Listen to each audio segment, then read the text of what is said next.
iaitu tentang isu satu hantaran yang famous di media sosial sekarang ni, yang dibuat oleh satu orang ustazah. Saya tak nak sebutlah ustazah apa.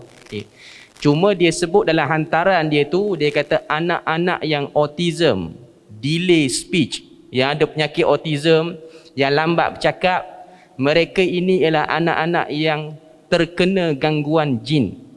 Terkena gangguan jin. Jadi hantaran itu popular sebab ada page-page kesihatan yang besar di Malaysia, antaranya Public Health Malaysia, dia ada sebut ini ialah bahagian pada stigma autism. Jadi nak minta komen pada Sahibul Samahah Datuk tentang sikap sebahagian orang yang terlalu mudah mengaitkan sakit ni dengan gangguan jin, sakit ni ada unsur-unsur mistik padanya. Padahal sakit-sakit itu hanyalah sekadar sakit yang telah didiagnos oleh pihak kesihatan bahawasanya ialah normal. Okey. Jadi nak minta Datuk, apakah komen Datuk dalam isu ini? Persilakan Datuk.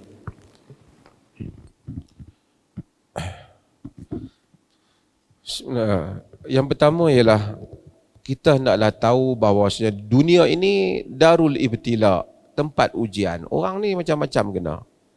Sakit, demam, bukan saja kena kepada orang baik, kena kepada orang tak baik, kena juga kepada orang baik. Nabi pun ada tak Nabi yang sakit? Ada.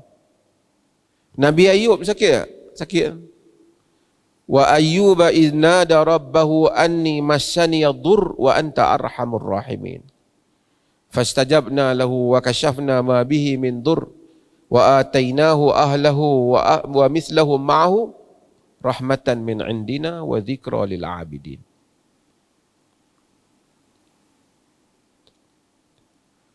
Wa ayyuba idnada rabbah, dan Nabi Ayub bila dia seru Tuhan dia, anni massani yadur, aku ini telah ditimpa dur, mudarat.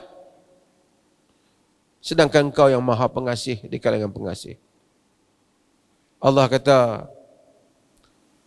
fastajabna lahu, kami sambut doa dia. Wa kashafna ma bihi min dur, dan kami singkapkan mudarat yang kena pada dia. Wa atainahu ahlahu wa mithlahum ma'ahum, kami berikan kepada dia kaum keluarga dia dan yang seumpama mereka, rahmat min indina, rahmat wa zikra lil abidin, rahmat di sisi kami dan ingatan kepada orang-orang yang mengabdikan diri pada Allah. Siapa dia tu? Nabi Ayub. Allah kata peringatan supaya orang yang mengabdikan diri pada Allah pun kena ingat bahawasanya ini ujian Allah dan dia kena sabar. Nabi Ayub kena. Nabi Muhammad pernah kena sakit. Nabi Muhammad pernah jatuh kenderaan, semayang sehingga duduk. Sahabat solat duduk juga di belakang baginda. So, kita bila tengok orang kena penyakit, kita jangan buat kesimpulan bahawasanya hang tu dosa banyak tu sakit tu. Mungkin salah satunya dosa. Tapi salah satunya Allah mengangkat darjat orang yang sakit. Allah mengampunkan dosa-dosa yang telah mereka lakukan. Mungkin orang yang kita tengok sakit tu, Allah lebih sayang kat dia lebih daripada kita. Allah bagi dia sakit, Allah hapuskan dosanya. Ada orang yang mungkin tak sakit, dia luar mati. Bukan kita mau sakit, tapi sakit. Bagi orang yang redha dengannya, dia ampunkan dosa. Kita nak clear dulu hal ni. Ahasiban nas an yutraku an yaqulu amanna wa hum la yuftanun. Apakah manusia menyangka kami akan membiarkan mereka menyatakan beriman sedangkan mereka tidak diuji? Allah uji mereka. Itu dulu. Kemudian ada tak kita ni disentuh oleh syaitan tak? Nabi dalam hadis yang diriwayatkan oleh Imam Muslim, Nabi kata, kullu bani Adam massahu syaitan yawma waladathu ummuhu illa Maryam wa ibnaha. Semua anak Adam disentuh oleh syaitan pada hari ibunya melahirkannya, melainkan Maryam dan anaknya. Siapa anak dia? Nabi Isa. Maryam tak disentuh oleh syaitan pada hari dia lahir. Mak dia doa, inni u'izuha bika wa zurriyataha minasyaitanir rajim. Aku memohon perlindungan untuknya dengan wahai Tuhan dan zuriatnya daripada syaitan yang direjam. Yang lain kata Nabi, syaitan sentuh.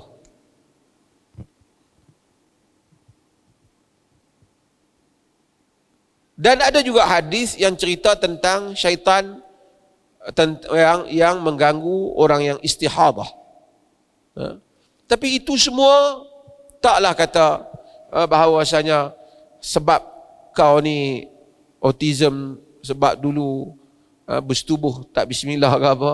Ini kalau nak kira yang tu, anak-anak orang bukan Islam memang semua tak bismillah, kalau tidak semua autism.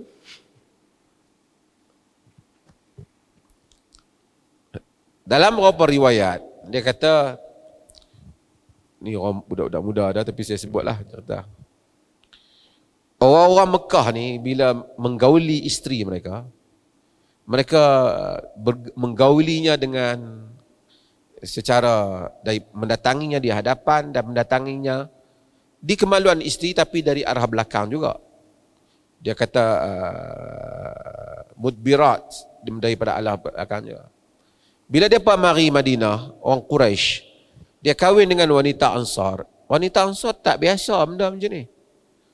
Dia biasa formal. Satu katanya sebabnya orang Yahudi kata kalau orang yang datangi isteri daripada bukan pada duburnya tapi daripada arah belakangnya, pada kemaluannya, anak mata jadi julin. Maka Allah turun, nisa'ukum harsul lakum fa'tu harsakum anna syi'tum. Isteri-isteri kamu adalah ladang-ladang kamu, datangilah ladang-ladang kamu macam mana pun yang kamu mau. Maksudnya ladang tu pada tempatnya lah. Tempat yang subur ladang ialah kemaluan isteri lah, bukan pada duburnya. Tapi pemikiran yang seperti itu dulu adalah julin dan seumpamanya. Tapi ini mungkin dia kata memang disunatkan untuk orang baca doa ketika dia menggauli isterinya, tapi tidaklah itu menunjukkan yang jadi autism tu semuanya kerana tidak bismillah sehingga anak jadi autism. Tidak ada dalil yang seperti itu.